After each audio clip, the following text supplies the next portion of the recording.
would like to begin by acknowledging the traditional custodians of the land on which I live and work, the Gundungurra land and people. I pay my respects to their elders, past, present and emerging, and extend that respect to all Aboriginal and Torres Strait Islander people. I also want to acknowledge the traditional custodians of the lands on which you, our listeners, are joining us from today. I recognise the deep connection that First Nations people have to this land, their enduring culture and their commitment to the preservation and care for their country. This land was never ceded, and it always was and always will be Aboriginal land. Welcome to Beyond the Surface. This is a space for conversations that sit at the edges of faith, identity, power and recovery, especially for those of us who have been shaped, stretched or harmed by fundamental religion or high control systems. Some episodes are personal, some are reflective, some are educational or curious or quietly disruptive. All of them are grounded in lived experience and a deep respect for the complexity of leaving, questioning and rebuilding meaning. We will be talking about religious trauma, various forms of abuse, cult dynamics, queerness, and recovery, not in neat answers, but in honest conversations. In listening to these conversations, some parts might be heavy or activating for you. Please take care of yourself while listening and feel free to pause or step away if you need to. I'm Sam, and I'm really glad that you're here with us. Hey everyone, just me today, and I want to start with a question, but I'm not going to answer the question straight away because this episode is important and I want to let that question just sit for a minute because I think it deserves that. What if the reason so many women couldn't see the abuse in their marriages, couldn't name it, leave it, sometimes they can't even see it as wrong or feel it as wrong, is because the very environment teaching them what love was supposed to look like was running the exact same playbook? What if it wasn't just him? What if it was never just him? Just pause, let that sit for a bit. And here's what this episode is going to do. We're going to talk about domestic violence and coercive control. We're going to talk about high control religious environments, cultic dynamics, submission doctrine, and the theology of male headship. And we're going to talk about what happens when those two things aren't separate topics, when they're actually the same story, just told from two different registers, but lived in the same one body. I want to say up front, this episode might be confronting for some of you. Not in a gratuitous kind of way, but in a real way. If you are currently in an unsafe situation, please make sure that you are in a space where you can listen to this privately and that you have access to support. I will put some resources in the show notes around domestic violence services and also the practitioners over at the Religious Trauma Collective, as well as my own practice. But I want you to know that before we begin, just as a genuine request to please make sure that you are safe when listening to this episode. And as a content note, we are going to talk about physical, emotional, and spiritual abuse, coercive control, child abuse, and religious manipulation. So if any of that is really live for you right now, please take care of yourself first and foremost. Now, just a little bit about why I guess I'm talking about this. It's being released in Domestic Violence Awareness Month, but also I'm a therapist who works specifically with people recovering from religious trauma, spiritual abuse, and high control belief systems. And so a significant portion of my clients are women. And over again, I watch the same things come into my workplace. The same two things that look like separate problems, but actually are completely entangled. The religious system that they've survived and the relationship that they have survived within it. And what I notice is that the two fields that exist to help them, the domestic violence sector and the religious trauma space, are largely operating in separate silos. They're potentially talking different languages. They're missing each other's piece. I've also lived inside high control religion. Many of you who have listened to this podcast know that already. And I know what it is like to have the absence of a healthy father figure exploited by a community that is more than willing to position itself and a father God as the replacement. I know what it is like to have your loyalty, your belonging, your entire sense of spiritual safety made contingent on deference. That's not abstract for me. It's in my history, and it shapes why I think this conversation is one of the most important and undernamed in this space. So, let's do this. She might be a long one. I'm flagging that now, and I'm not going to make any apology for it because I think this topic has been crammed into two smaller containers for far too long. And so grab a cuppa, make yourself comfy. We're going to get into it. So the coercive control framework changed everything about how we understand domestic violence. And I mean that genuinely. Before it became central to how the DV sector thought and talked about abuse, the dominant model was incident-based. Did he hit her? How many times? Were there witnesses? Was she hospitalized? That was the framework. It was visible, physical, episodic violence as the measure of whether the abuse was real. And what that model missed, catastrophically, was the vast majority of abuse, because the hitting, when or if that happens, is often the end point of a long, methodical process of dismantling a person, of shrinking her world, of replacing her sense of reality with his, of making her so dependent, so isolated, so uncertain of her own perceptions that by the time the physical violence occurs, she is often no longer sure whether she's allowed to call it that. The coercive control framework named the pattern instead of the incident, the erosion of autonomy, the monitoring of movements, finances, social connections, the gaslighting and the isolation, and the way an abuser systematically removes every resource and reference point a person has until the only map of reality is the one he's drawn. That shift was genuinely important. It has saved lives. It changed legislation. It gave language to people who had been trying to explain something that didn't have bruises and weren't being believed.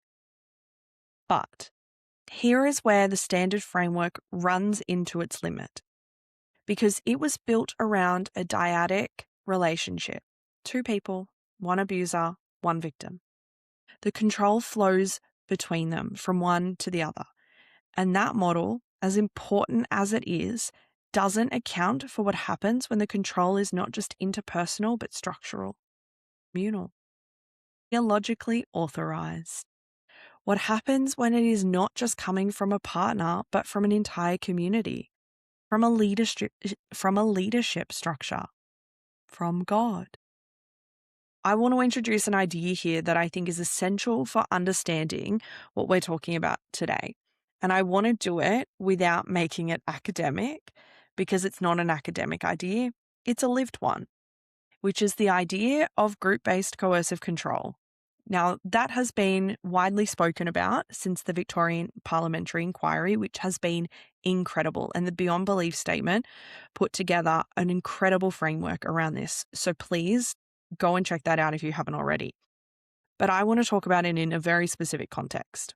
So when a woman is in a high control religious environment, whether that's a fundamentalist church, a cultic community, a high demand religious movement, the coercive control is not just coming from her husband. It is ambient. It is structural. It comes from the theology, from the leadership, from the other members of the community, from the women in her small group, from the God she has been taught to understand in a very specific way.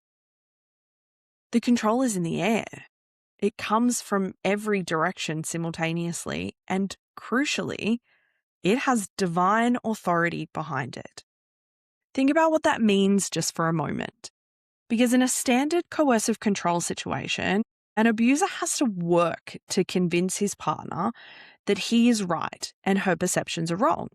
He has to invest effort into the gaslighting, into the isolation, in the reality distortion. In a high control religious environment, the system does that work for him. The theology has already told her that female authority is suspect, that her instincts are her sin nature, that submission is godly and resistance is rebellion.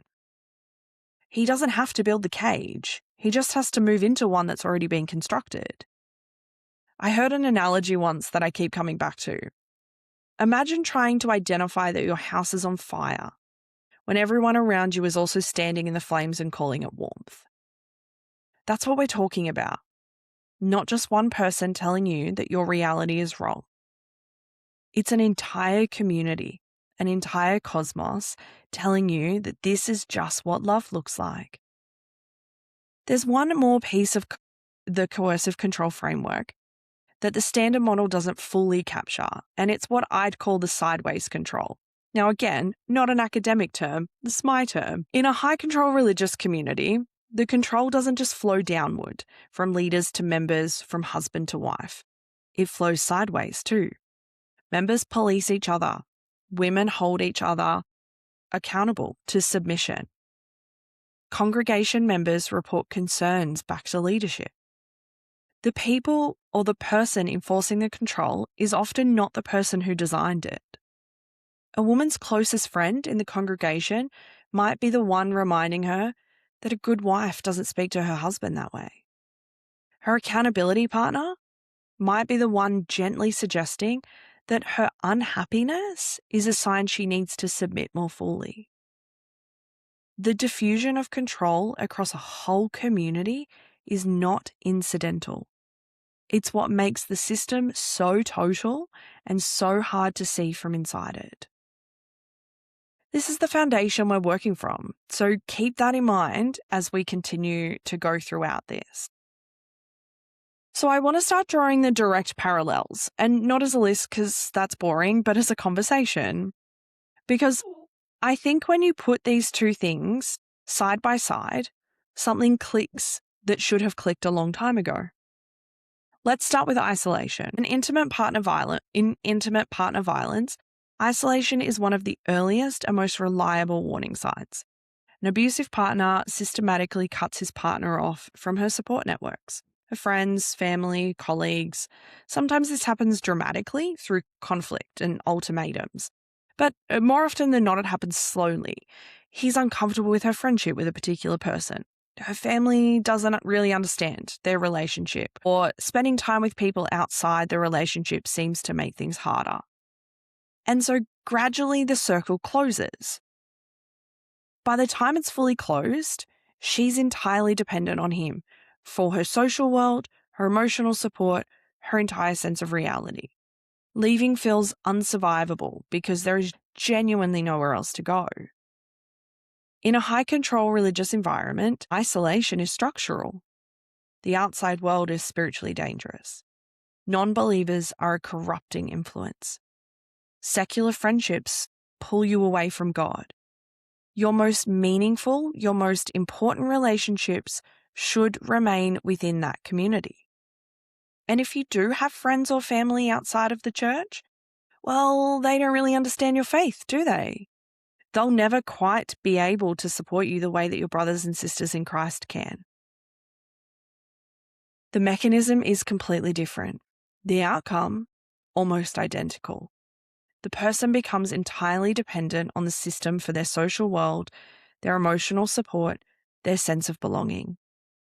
Leaving feels unsurvivable because it genuinely does feel unsurvivable in the way that she's been taught to understand survival.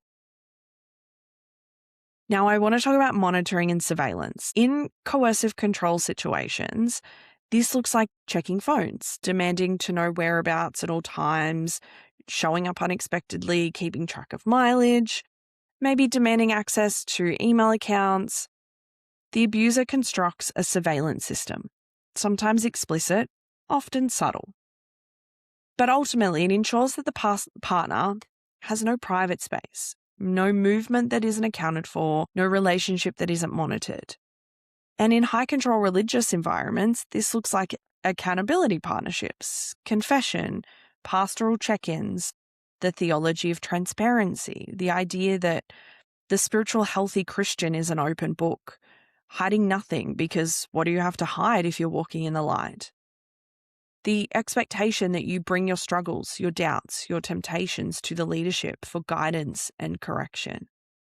the accountability group where you report on your inner life, sometimes on a weekly basis.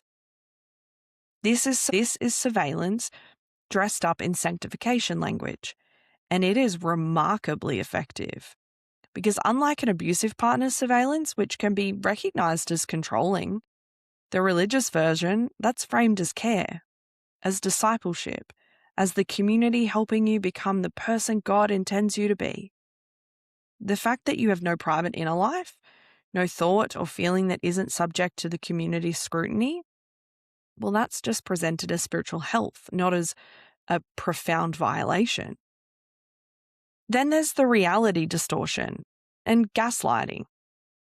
In an abusive relationship, gaslighting is the systematic undermining of a person's confidence in their own perceptions. You're too sensitive. You're imagining things. That didn't happen the way that you remember it. I never said that. You're the problem here. Done consistently over time. This erodes a person's ability to trust their own experience. They stop relying on their own perceptions and they start relying on his instead. Because their perceptions keep being wrong and his keep being right. And they can't find solid ground anywhere else. And so if we move that over again into a high control religious environment, reality distortion is spiritual authority. Because when a leader tells you that your doubts are a spiritual attack, your discomfort is your sin nature resisting God, your anger is pride and rebellion, your perceptions about something being wrong are evidence of how far you have drifted. They are doing the exact same thing an abusive partner does when he tells you you're too sensitive. The mechanism, again, is identical. The vocabulary is theological. And the theological version is arguably more devastating because it doesn't just tell you that your perceptions are wrong, it tells you that God agrees. Love bombing and intermittent reinforcement for anyone who has been in a coercive, controlling situation knows this cycle. The intensity of the early relationship, the way he made you feel seen and chosen and special in a way that nobody else had. The warmth, the attention, and then gradually the withdrawal, the way affection became conditional, the unpredictability of his warmth.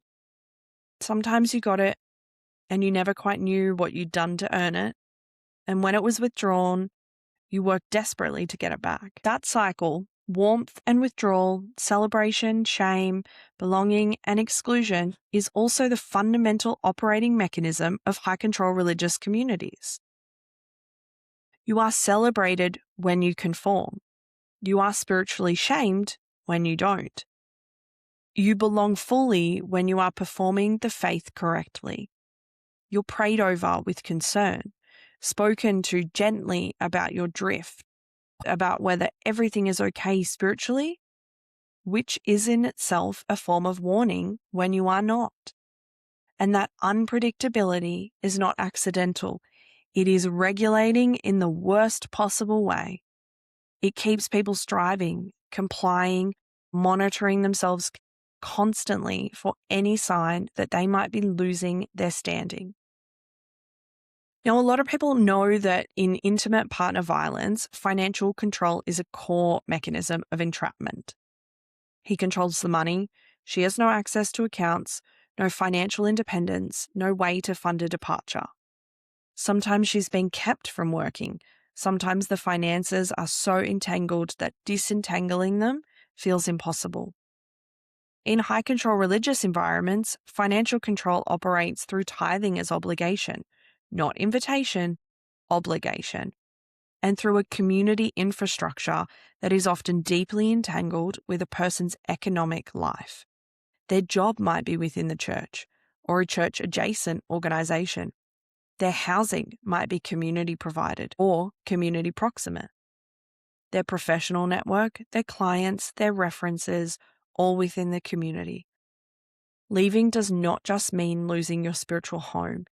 It can mean losing your income, your housing, your entire economic support, structure simultaneously.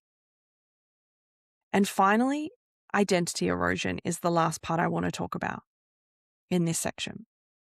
Both abusive relationships and high control religious environments do the same thing to a person's sense of self. They dismantle it.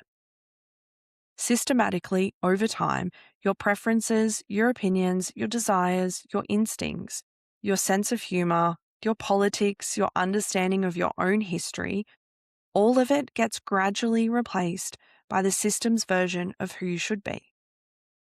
Your authentic self becomes a liability. Your compliance becomes your identity.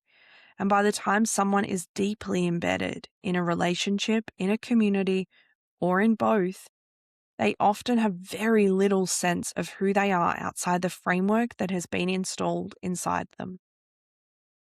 I want to name this parallel directly without hedging it, because I think it needs to be said plainly. These are not coincidental similarities. This is not a metaphor or an analogy being stretched too far. These are the same tools of control: isolation, surveillance, reality distortion, intermittent reinforcement, financial entrapment, identity erosion, but deployed in different containers. One container is a marriage. One container, a religious institution. When a woman is inside both simultaneously, she is being subjected to these mechanisms from multiple directions at once, with each system reinforcing and justifying the other. That is what we're talking about. Okay, it's pretty rare, but let's get into a little bit of theology. I'm going to name it directly because I think it's important to be specific here, and vagueness is how stuff stays hidden. So complementarianism is the theological position that men and women are equal in spiritual worth, but have different complementary roles, with male authority and female submission being divinely ordained. The doctrine of male headship holds the husband in the spiritual head of the household, with final authority over the family in the same way that Christ is the head of the church. This teaching is grounded primarily in Ephesians 5, the instruction that wives should submit to their husbands as to the Lord. It is taught explicitly across a wide range of conservative Christian traditions. This is not fringe theology. This is mainstream doctrine taught from pulpits every Sunday across Australia, the United States, New Zealand, Canada, the United Kingdom, and beyond. Millions of women are sitting in services right now being told in various ways that their submission to their husband is an act of obedience to God. There are two books that I want to name specifically because they represent how this theology gets operational in daily life in ways that are genuinely dangerous.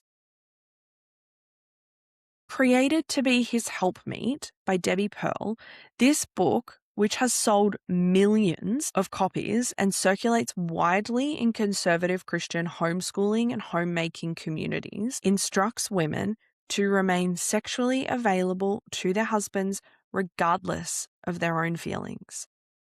It frames a wife's total deference as her highest spiritual calling. It explicitly discourages women from seeking help outside the marriage for marital problems. It has been recommended in countless women's ministry contexts. It is, to be direct about it, a manual for surviving abuse and calling it faithfulness. The other book that I will talk about a little, we'll come back to that, is another book also by Michael and Debbie Pearl, which is To Train Up a Child. But we'll get to that one in a bit.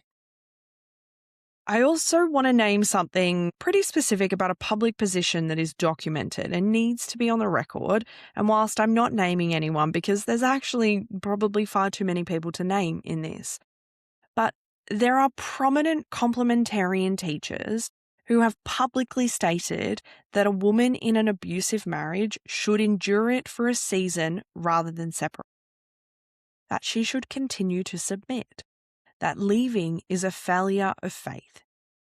These are documented positions. They have documented consequences. Women have stayed in life-threatening situations because the theology told them to. Some of them did not survive. Those positions are what shaped the women sitting in those pews. The positions are what got installed in their nervous system as the definition of what a good wife does. Now, I want to talk about what this theology actually does to a person, physiologically and psychologically over time. Because when you are theologically instructed from the time you enter a community, or for second-gen believers, from the time you could understand language, that your role is to defer, to follow, to support, to not hold final authority over your own life, several things happen. And they happen slowly, enough that you often don't even notice that they are happening. Your capacity to identify your own needs as legitimate erodes. Because a framework that centers your husband's needs as primary and frames your needs as secondary to his spiritual leadership gradually teaches your nervous system that your needs are kind of not the point. Not through a single dramatic moment, but through 10,000 little recalibrations. You learn to frame your needs as requests, then as suggestions. Then you stop naming them at all because it creates conflict, and conflict is evidence of your pride. Your instinct to push back against something wrong gets reframed as spiritual failure. Every time you feel the natural human resistance to being controlled, every time something in you says, this isn't right, the theological framework is there to interpret that feeling as sin, as pride, or as your flesh nature resisting what God is asking of you. You have been taught deeply and repeatedly to distrust your flesh nature. So you distrust the feeling, you pray against it, and you submit harder. Your perception of what constitutes mistreatment gets recalibrated against a standard that has already told you that your comfort is secondary anyway. This is perhaps the most insidious thing. You are not just being told to stay in a situation that might be harmful. You are being given a framework for understanding the situation that makes it nearly impossible to assess whether it is harmful in the first place. The baseline has been moved. What would register as mistreatment in a secular relationship gets absorbed into the category of the challenges of marriage, or my husband leading imperfectly, or the work of sanctification. I grew up in a context where the absence of a healthy father figure was something that the church was very, very willing to step into. And I've thought a lot about what that meant, the way Father God and the church as family became replacements that replicate the same structural dynamics. You learn to receive authority from a spiritual father. You learn that love and correction come from the same source. You learn that the appropriate response to that authority is trust, deference, and gratitude, not question. When I was inside it, I understood that framework as love. Looking at it now, I understand it as a template. And I see it replicated in the marriages of so many of the women I have spoken to. Now, I want to talk about what the submission doctrine does specifically, particularly in an actively abusive marriage, because it doesn't just fail to protect women. That would be bad enough, but it actively creates the conditions for abuse to thrive. It tells a woman that her husband's authority is God ordained, which means that his exercise of that authority, even when it is harmful, even when it is cruel, or when it is terrifying, carries divine sanction. Resistance is not just marital conflict, it's spiritual rebellion. It puts her in the position of choosing between her own safety and her God, and the theology has already told her which one to choose.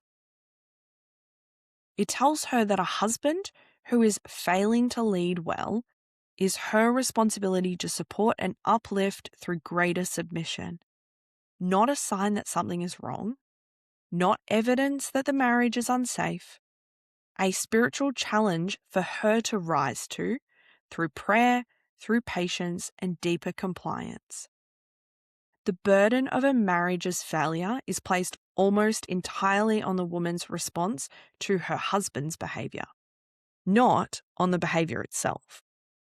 It gives an abuser a weapon. Scripture is a weapon in the hands of someone who has been told. It grants him authority over his wife's body, her movements, her finances, her spiritual life. And he doesn't have to deploy it alone. The theology backs him up. The pastor backs him up. The community might even back him up. He has God on his side and the people of God on his side and the word of God on his side. She has her own perception, which the framework has already told her is suspect.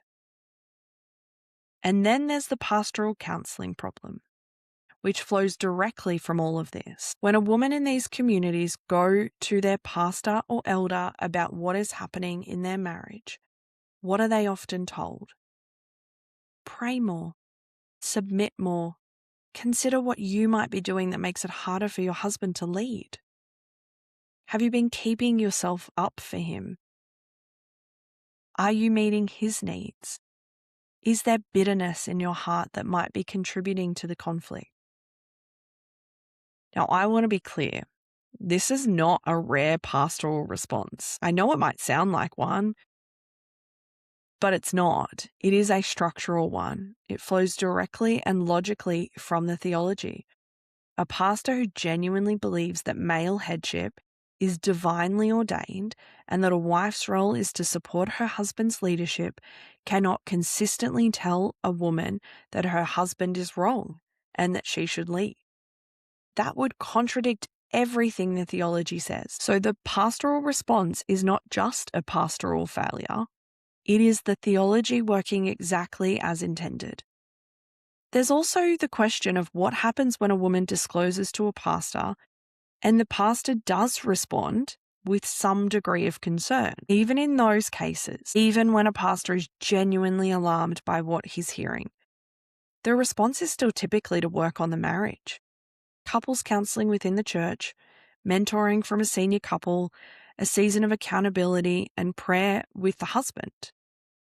The goal is restoration of the marriage, not the safety of the woman. Because the theology frames an intact marriage as the goal, and a theology that frames an intact marriage as the goal cannot center a woman's safety when her safety and the marriage's preservation are in conflict. That is what makes it so dangerous. It's not broken, it's functioning. So here is what I'm saying. If a church operating under complementarian or high control theology were to provide its women with a thorough, honest, evidence-based education in coercive and intimate partner violence, the kind that DV advocates and trained practitioners would recognize as genuinely useful, those women would not just start recognizing dynamics in their marriages. They would start recognizing them in the church itself. Now, I want to walk through why. And we've just spent a decent chunk of time naming the features of coercive control. And we've named the features in high control religious environments as well. The overlap is not partial, it's almost total.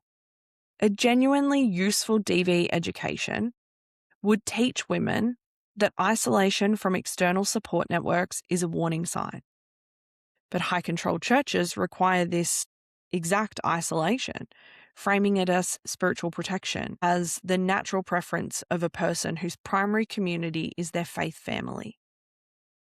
A church that taught women to recognize isolation as a coercive control tactic would be teaching them to recognize something that the church itself is doing. A genuinely useful DV education would teach women that surveillance, the monitoring of movements, thoughts, relationships, finances, is a mechanism of control. Except that high control churches use accountability structures, pastoral oversight, and the theology of transparency to do exactly this. So teach women to recognize surveillance as abuse, and you teach them to look at their accountability partnership very differently. A genuinely useful DV education would teach women that when someone in authority over you tells you consistently that your perceptions are wrong, your feelings are unreliable, your instincts are the problem, that's gaslighting. It is reality distortion. It is abuse. But high control theology requires spiritual authority to function. It requires leaders to be trusted over a woman's own perception. It requires her doubts to be understood as spiritual attack rather than a legitimate question.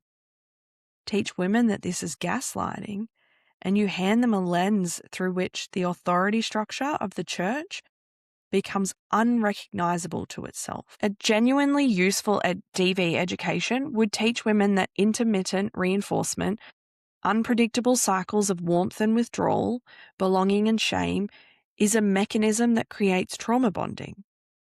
That is not love, that is control.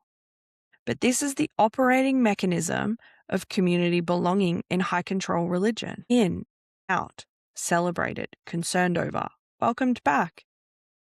The cycle of belonging and shame is not a bug. It's how the community maintains compliance. Do you recognize what I'm saying here? Teaching women to recognize coercive control would require the church to hand them a tool that, if used honestly, would illuminate the church itself as an agent of coercive control. And that is something the system cannot survive doing. Not because the people in it are sitting in a back room calculating this, but because the structure is self-preserving. Every system is. And a system built on the requirement of submission and deference cannot simultaneously hand its members the tools to identify submission and deference as vectors of harm without contradicting itself at a structural level. Let me be specific about what would have to be true for genuine DV education to happen in these spaces. Women would need to be told that their instincts are trustworthy. That is in direct contradiction to a theology that tells them their instincts are sin nature. Women would need to be told that their discomfort is data, that when something feels wrong, that feeling is worth taking seriously. That is a direct contradiction to a theology that tells them their discomfort is pride, rebellion, or the spiritual attack of an enemy who wants them to doubt their calling. Women would need to be told that authority figures, including husbands and pastors, can be wrong and can cause harm without ceasing to be authority figures. That is in direct contradiction to a theology that grounds authority in divine appointment rather than human accountability. Women would need to be told that leaving a harmful situation is not spiritual failure. That is in direct contradiction to a theology of marital permanence that frames commitment as faithfulness and departure as faithlessness. Every single thing a genuine DV education would need to give these women is in direct tension with the framework the community requires to function. Which brings me to the point that I think is the most important thing I'm probably going to say in this episode. The church's failure to protect women from domestic abuse is not primarily a failure of compassion. It is not primarily a failure of awareness. It is not that pastors don't care or that congregations are full of bad people. Most of them are not. Many of them are good people who genuinely believe they are doing the right by the women in front of them. The failure is structural. It is a feature of a theology that was never designed to prioritize women's safety, especially over institutional and marital preservation. The theology does not allow it. And where the theology is the water, asking the water to recognize itself as wet is asking a very great deal. I think it matters for how we hold the people inside these communities to consider that, not as villains, but as people shaped by a structure that serves them, that serves something other than their flourishing. That doesn't make the harm less real, but it does change what accountability looks like. And it changes what genuine change and reform would have to require. It would require dismantling the theology that creates the conditions. Not reforming the pastoral response, though that needs to change too. Not adding DV awareness modules to women's ministry. Not training pastors to give better referrals, though that would help at the margins. But the theology, the actual doctrinal content that tells women their role is submission and their instinct are suspect. That's a much harder ask. And it's why genuine change, I think, in these spaces feels so rare. And I want to anticipate a response that I know some people will have here because I've heard it and it deserves a direct answer.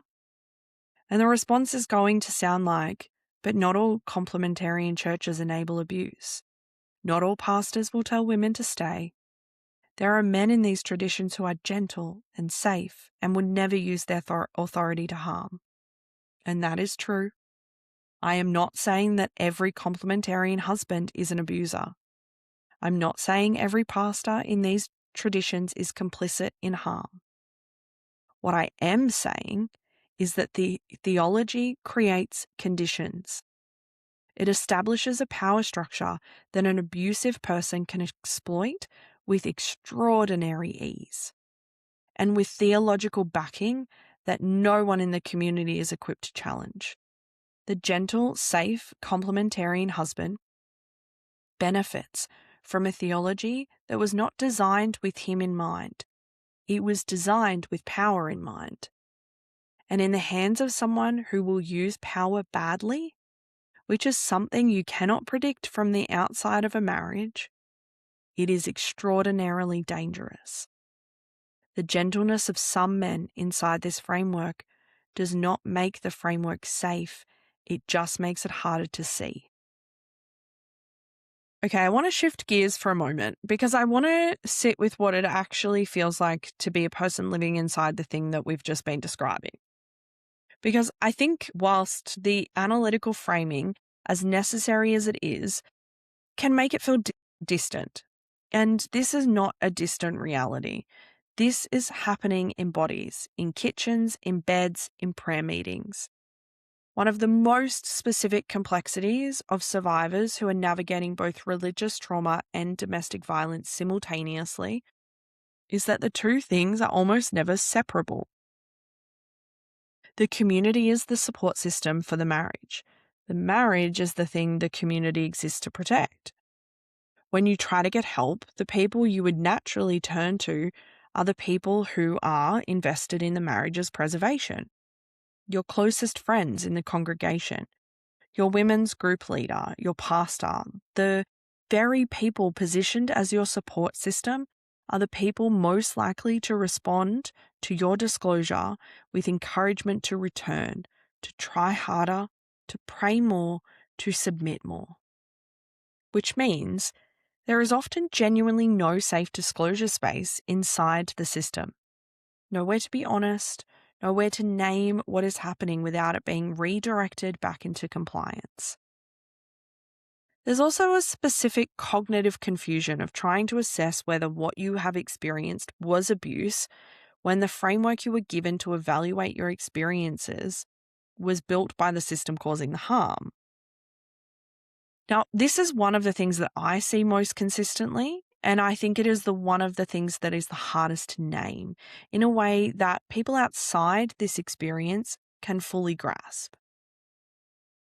If you have been told your whole life, your whole adult life, or maybe your whole life full stop, that a good wife submits, that marital conflict is evidence of your sin nature, that your husband's failings are your spiritual challenge to rise to, that your discomfort means you need to pray harder and trust more, then your entire evaluative framework for your own experience has been shaped by the system causing the harm.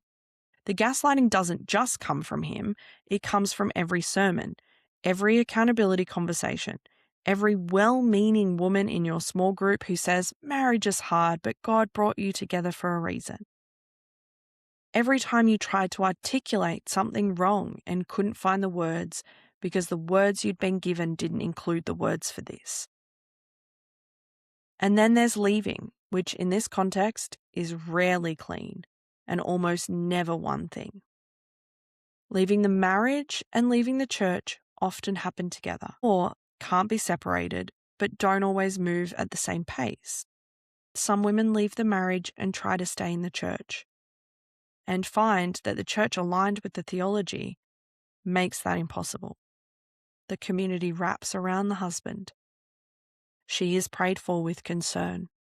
She is encouraged to reconsider. She is quietly and sometimes explicitly unwelcome as a separated or divorced woman in a space built around the intact family unit. The community she stayed in for the sake of her sanity becomes another place she has to leave. The losses compounded. Some women leave the church and initially stay in the marriage. They begin to deconstruct. They start to see the framework. And then they turn that lens on the marriage and what they see is the same thing under different lighting. And that realization is its own kind of shattering because it means that the marriage wasn't just a marriage. It was a site of the same control she thought she'd left behind when she left the pews. The grief of that recognition, of seeing clearly what you were inside, is one of the most specific and undernamed griefs in this whole landscape. Some women leave everything at once. The husband, the community, the theology, the God, all of it in one terrible necessary flood. That kind of leaving is survivable, but it requires a level of internal resource that many women in these situations have had systematically depleted. It is a profound act of survival and it deserves to be named as one. And some women leave nothing. They stay. They quiet the part of themselves that knows. They find ways to endure. And I say this without judgment and with a great deal of sorrow, because staying is often not a choice in any meaningful sense of the word. It is often the only option available when every exit has been closed and every instinct has been systematically untrained. Each of those paths carry their own grief. The grief of losing the marriage, the grief of losing the community, which is real and complicated even when the community was causing harm. The grief of losing faith, the grief of losing the self that believed in all of it. Those griefs don't come in a neat order. They're not linear. They arrive in scrambled, unexpected sequences, often years after the physical departure, if there was one. And they compound each other in ways that neither the domestic violence sector or the religious trauma space operating separately is currently equipped to hold. What I see and hear consistently for those navigating this intersection is a particular kind of perceptual damage. When you have been told from multiple directions and with divine backing that your perceptions are not to be trusted, the foundational capacity of recovery, which is the ability to trust your own assessment of what happened to you, is profoundly impaired. You can know cognitively that something was wrong and still doubt it. You can read every piece of literature about coercive control, recognize every pattern, name every tactic, and still in a quiet moment wonder whether you're being fair, whether you're exaggerating, whether God is disappointed in you for leaving. That is what living inside a framework that has colonized your perception does to a person. And it is one of the most painstaking pieces of recovery work that I have ever seen. I don't want to skip over this next bit because I think it's one of the most undernamed parts of this conversation. So When coercive control operates inside a religiously sanctioned marriage, children are not just witnesses. The theology extends to them. The doctrine of parental authority, specifically paternal authority, is explicit in high control religious traditions. Children's obedience is framed as spiritual virtue. Submission to parents, particularly to fathers, is the training ground for submission to God. And physical discipline is, in many of these traditions, not just permitted, but prescribed. Back to that book I mentioned earlier, To Train Up a Child by Michael and Debbie Pearl is, and I want to be direct about what it recommends here, which is physical punishment beginning in infancy, switching of babies, systematic breaking of a child's will as a spiritual practice. This book is not obscure. It has been widely distributed in conservative Christian homeschooling circles for decades. Children have died in situations where parents were applying its methods. It is a document of theological child abuse, and it has been treated as parenting guidance. Beyond the explicit abuse, and we have to name the explicit abuse, there is also what gets transmitted more quietly. Children who grow up watching a mother submit to a father who controls, belittles, or harms her do not grow up neutral on the subject of love and power. They grow up with a very specific education. They learn that love and control coexist and are not distinguishable from each other. They learn that male authority is natural and God-given and is expressed through a woman's deference. They learn that a woman's distress is secondary to a man's needs. They learn that staying is faithfulness and leaving is failure. They learn that the appropriate response to harm from someone who has authority over you is compliance and prayer, not resistance and exit. These are not lessons taught in a classroom. They are absorbed. They live in the body and they travel into adult relationships with startling fidelity, because the nervous system doesn't distinguish between learning and living. It just records what happens and uses it to predict what happens next. Children who grow up in these environments are not broken. They are not damaged beyond repair. They are people who learned a very specific set of lessons about how the world works, in conditions where those lessons were the only ones on offer. Recovery is possible, but it requires someone to first name what was learned, which requires a framework for understanding that it was a system and not just their reality. There's a particular experience I want to spend a moment on, and that's the experience of second-gen survivors. People who were born into high-control religious environments rather than being recruited as adults. This population has a specific complexity that often gets missed when we use the language of leaving. Because they didn't get recruited. They were born inside. The framework was installed before they had any other reference point. There is no pre-cult self to return to. No who I was before to reconstruct a path back towards. When we talk about recovery, when we talk about recognizing abuse, we have to hold the reality that for some people, the abuse was so total and so normalized from the beginning of their conscious lives that it genuinely did not register as anything other than their reality. The cage was the only world they'd ever known. Recognizing it as a cage is not a small cognitive step. It is an act of profound and disorienting reconstruction. And for those of us who work with this population, this is the work. The slow, painstaking work of helping someone rebuild a reference point for reality that doesn't have the system at the center of it.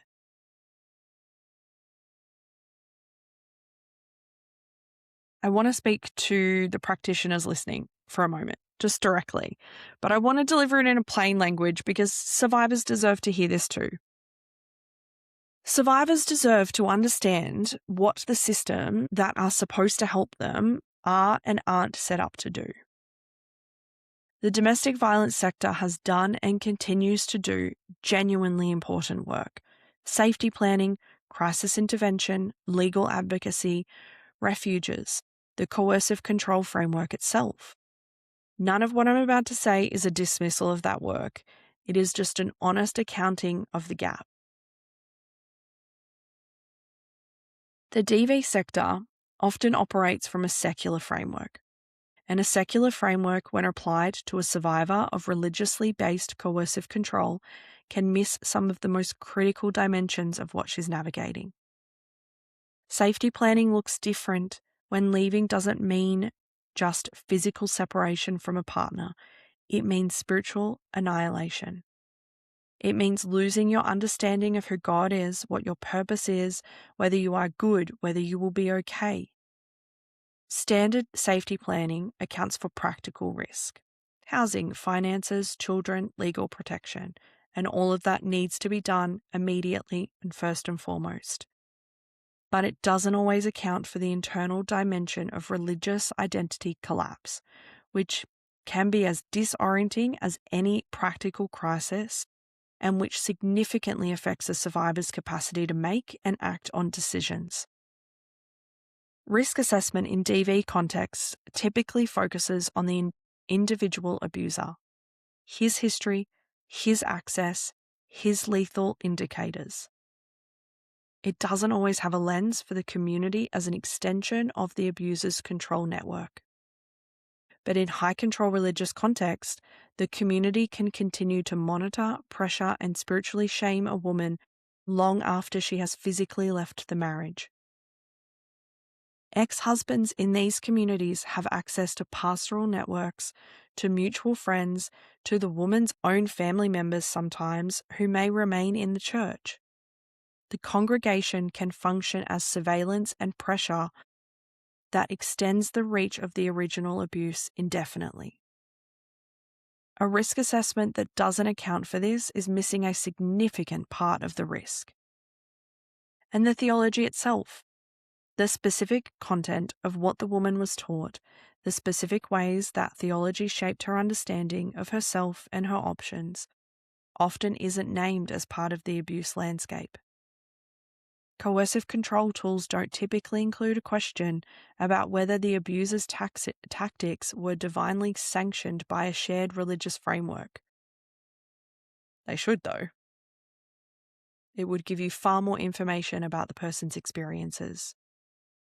Now, the other side, the religious trauma space, which is my space and which I have enormous respect for, has its own gaps, though, when it comes to this intersection. The religious trauma field has done vital work in naming spiritual abuse, in validating the experience of people who left high control religion, in creating frameworks for understanding the psychological impact of that harmful theology.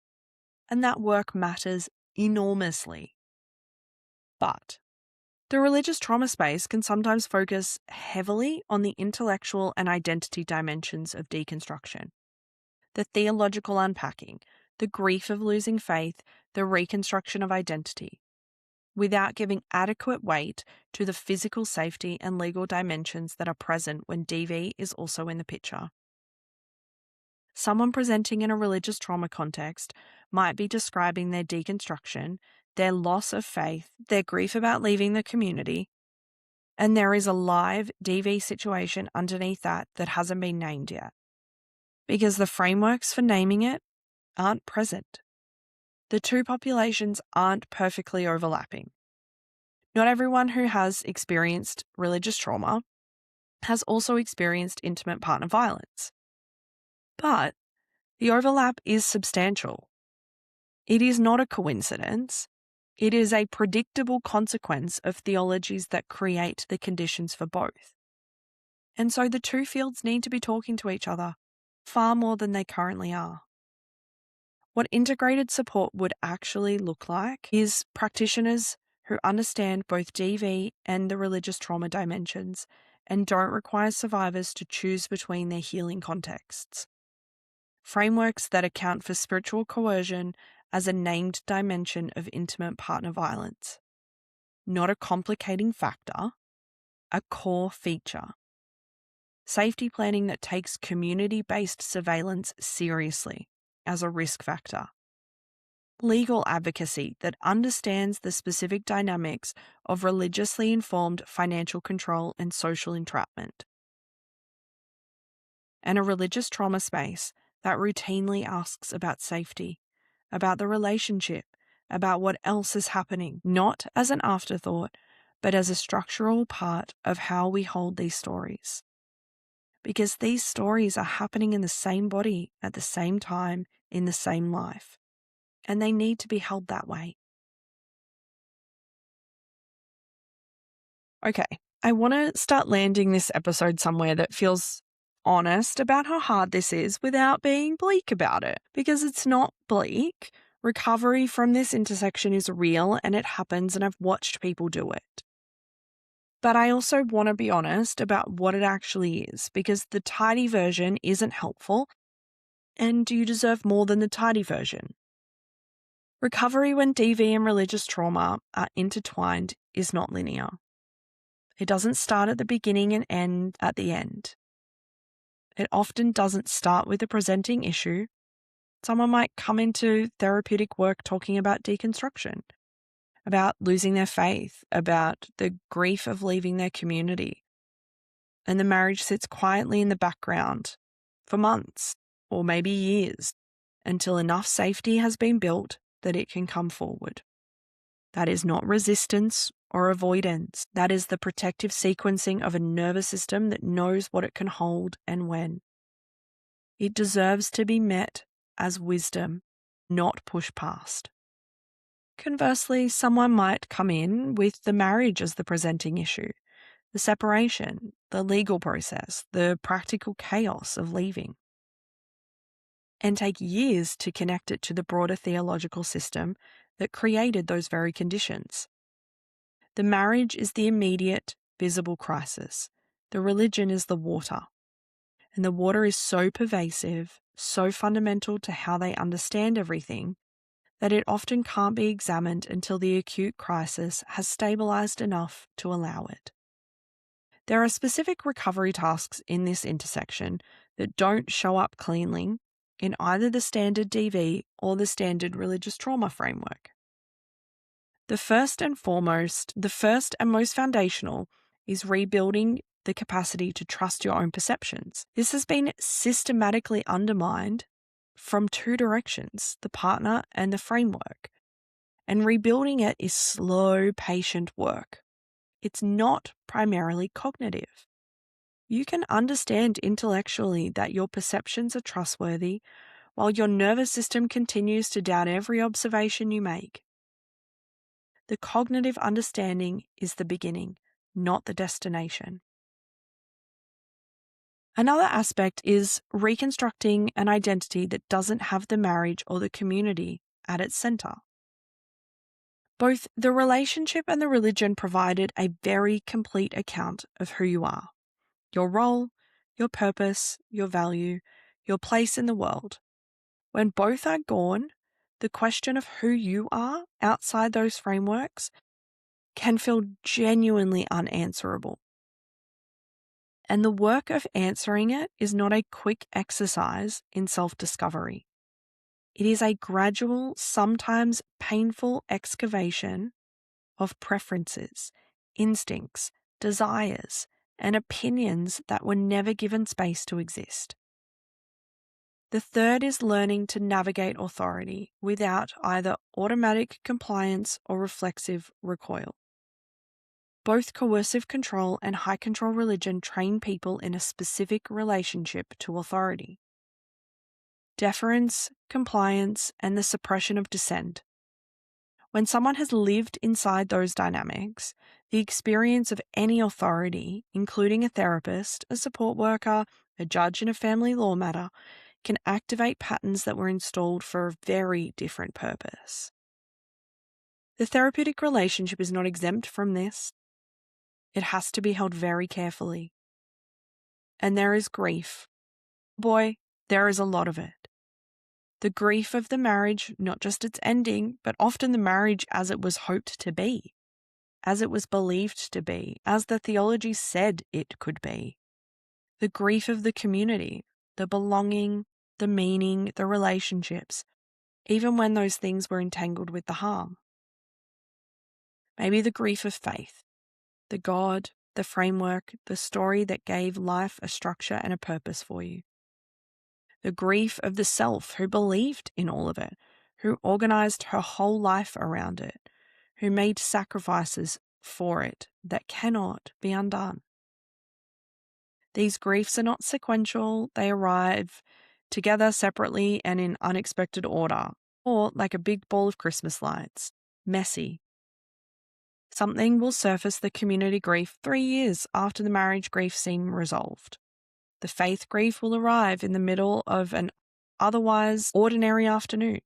The grief of the self, the lost self, the self that was before, that one tends to be the longest and the quietest and the one that needs the most company. And I want to say something about the body because I think it's one of the most important things, especially when we talk about trauma. Both domestic violence trauma and religious trauma are somatic. They live in the body. The hypervigilance, the fawn response, the automatic move to appeasing, placating, making yourself small and non-threatening when you sense danger. The ways the body learned over years of navigating environments where it wasn't safe to be fully present, to manage itself in specific ways that made sense then and cause confusion now. You can flinch at a raised voice long after you know you're safe. You can feel the instinct to apologize before you've done anything wrong. You can have a physical response to someone in authority that has nothing to do with that person, who that person actually is. That's not irrationality. That's a nervous system that learned its lessons well. Recovery in this space is not primarily cognitive. It's somatic also. It happens in the body over time with approaches that meet the body where it is. I work with modalities like brain spotting for that exact reason. Not as a plug, but as an honest reflection of why somatic approaches matter in this particular intersection. You can deconstruct every piece of theology intellectually and still carry it in your body. The body takes longer, and it deserves work that knows that. So, let me come back to where I started, because I started with a question. What if the reason so many women couldn't see the abuse in their marriages is because the environment teaching them what love was supposed to look like was running the exact same playbook? I hope by now that question has some weight to it, that it didn't have at the beginning. Not because I want you to feel heavy, though if you do, that's appropriate. This is heavy. But because I think the weight is part of the truth. This is not a niche theological problem. This is not a small pastoral failure. This is a structural reality that affects millions of women, that has been undernamed for decades in both the DV and the religious trauma sectors. And that has a consequence in bodies and in families and across generations. Here is what I want you to take from this episode. Not a list, just a few honest things.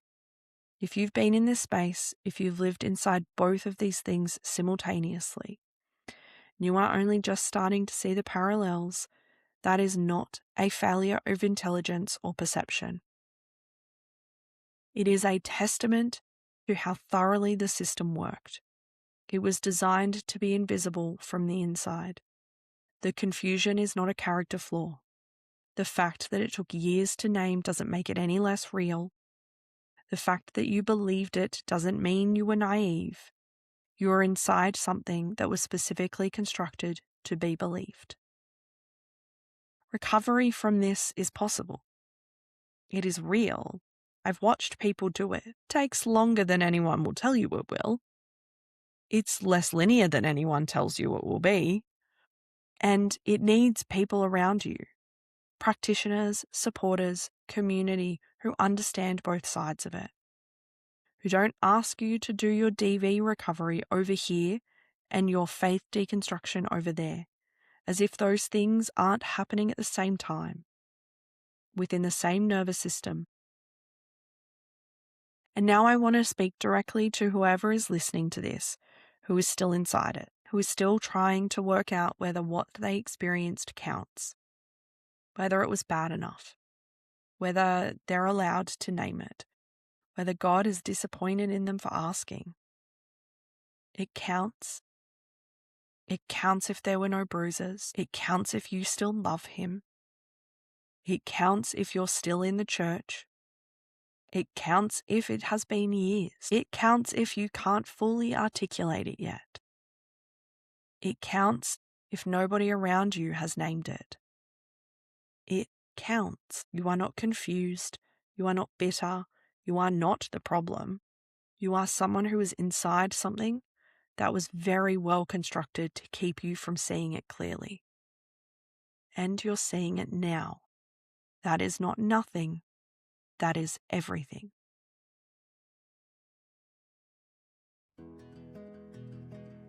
Thanks for listening to Beyond the Surface.